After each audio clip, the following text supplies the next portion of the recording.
Hello, everyone, and welcome to School City Training. I'm exploring predefined reports.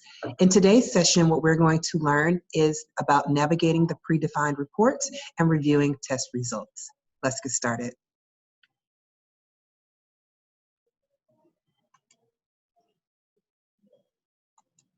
So here we are in School City District, and we're on the home page.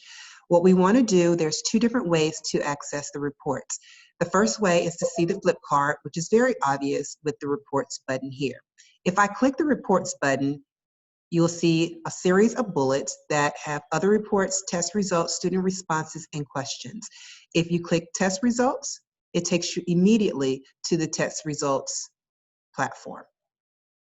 At this platform, you can instantly start to look at your different tests. Before we go through the different parts that are available on this particular, under this tab, I want to take us back to home and show you the second way that you can log into the reports. If you go to the Launchpad and click Reports, you will notice that you come to a Report Manager. Under the Report Manager, you see a series of tags that are predefined: at risk, class, raster, customs, and so forth. Under the predefined reports, you see that you have 9 different reports. Today, what we're going to focus on is the test results. If I push the test results, it takes me back where we were that I pushed on the flip card. Now, depending on your role, your screen will look a little bit different and your access will be different. But today, I'm going to show you the things that you should be able to see from your particular role. At the top of the page, you have the test results with the roster, which is not going to change, and the assessment type. Currently, we're looking at the District 6 Weeks 1 Common Assessment, Grade 5, Reading 2021. If I want to change this particular assessment, I just click the drop down, and I will come to a series of options. For your purpose, you really don't need to worry about the year, as there's only one school year that's available, or the collection. However, if you want to change between ELA or any other subjects, you just click the drop-down tab and the series of options comes available for you. You also do not have to worry about tags, but you have the assessment here.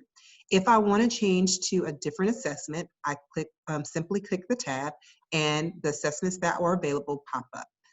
For me, if I wanted 3rd grade reading or Spanish reading, reading 4th, revising, any of those options are here that you can search.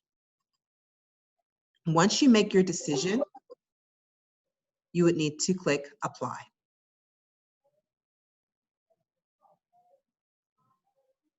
And you notice that the assessment has changed to the Spanish test. If you scroll down, you also have a filter where you can narrow the results for yourself. I am at the district level, so say that I want to go to a particular school, I would click the school and give me the list. As an administrator, you are only going to have your school option, and as a teacher, the teacher would only have his or her options, so they would not have to necessarily select either of those. However, a teacher would be able to select the different period that he or she would like to choose.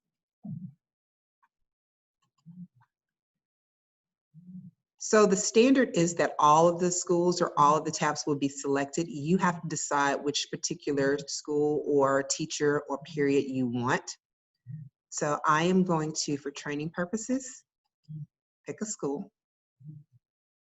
If I click the teacher button, I notice that there's only one teacher's data here, so I don't have to worry about multiple teachers. But at some campuses, you may have more than one teacher that's teaching the content, and you may want to observe just that teacher's work.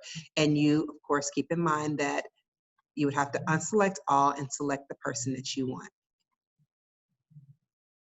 For a period, if I wanted to analyze a specific period that the teacher has, I would go to the period that I want to see. If I want to look at the data holistically, I would just leave it alone because all are selected. For whatever changes that you make, you want to select refresh, and the data will change. Once you scroll down, you see a series of tabs. You have the test results, students' response, feedback card, standard analysis, item analysis, summary, and demographics. For this particular training, we are going to focus in on test results, so I'm going to stay with this tab. Under the tab, you have average raw score, average percent correct. The average raw score and the percent correct is what they scored, averaged on the test. If you want to change from a pie graph, which is a pie chart, which is the standard, you can select either of these options to display the information the way that you would like. You also have the option of creating a full screen of it if you wanted to use this, for example, in a presentation form or anything of that nature.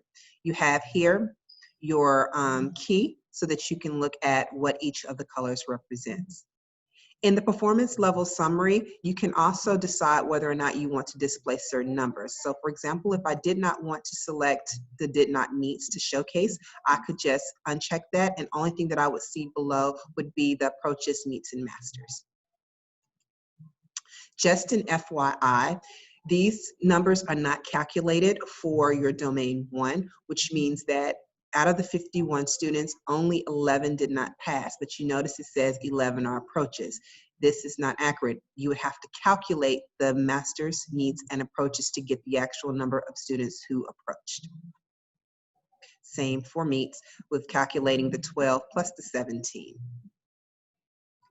Now when I scroll down, I see the types of records that are available. You have the demographics, the time spent, the chart, and proficient levels that are selected as standard.